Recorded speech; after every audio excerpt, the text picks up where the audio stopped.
Ang 41 years old LeBron pa rin nga ang savior ng Los Angeles Lakers, hindi si Luka Doncic. Ayon nga yan sa mga ibang NBA insider. Dahil nakita nga natin kanina kontra dito sa kupunan ng LA Clippers at tinambakan nga ang LA Lakers ng 26 points sa pangunguna nga nitong si LeBron na ibaba nga ng LA Lakers sa 3 lang yung kalamangan. At pinaghirapan nga ng LA at itong si LeBron na kahit nasa bench itong si Luka. Pero nung pagbalik nga nitong si Luka ay biglang nabago yung lahat. Dumikit nga ng dalawa pero unti-unti pa rin yung lumayo. Dahil hindi na nga umikot yung bola simula nung dumating siya. Kung makikita mo nga din sa plus minus, nangunguna pa rin itong si LeBron. Hindi tulad dito kay Luka na meron ng minus 19 at itong si LeBron naman na meron lamang minus 3.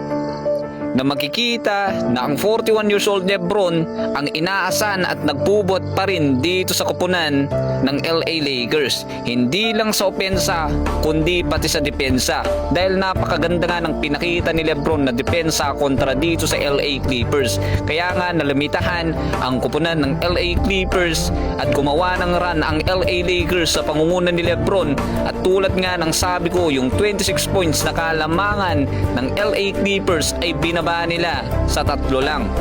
At meron pang ang mali na nagawa yung coach ng LA Lakers, dahil nung 3 na nga lang yung kalamangan ng LA Clippers, bigla ngang hindi pinaglaro itong si LeBron at pinagpahinga. At dahil din dun nakakuha ng momentum ang kupunan ng LA Clippers at unti-unti silang lumalayo dahil nga nakulangan din sa depensa ang LA Lakers. Na kapag meron nga itong si LeBron sa loob ng court, nabibigyan nga ng gana mga teammates niya na dumipensa at gumawa ng run na kasama siya, na siya yung namumuno. Kaya yun yung dahilan kung bakit nila nahabol at muntik pa silang nanalo sa down 26 at bumaba ng 3. So better kaya na deserve pa rin ni LeBron ang maging first option at gawing second option nitong si Luka. So i-comment yan sa baba at aking babasahin.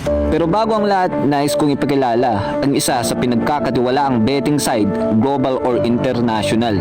Ito yung Melbet. Pwede kang makakuha dito ng 6,000 pesos sa iyong unang pagdeposito. Gamitin lamang yung link na nasa comment section at huwag kalimutan yung promo code na LOYD. Andito na nga yung mga gusto mong tayaan tulad ng NBA, PBA at ibang liga man yan. Kaya ano pang hinihintay mo? Bet na!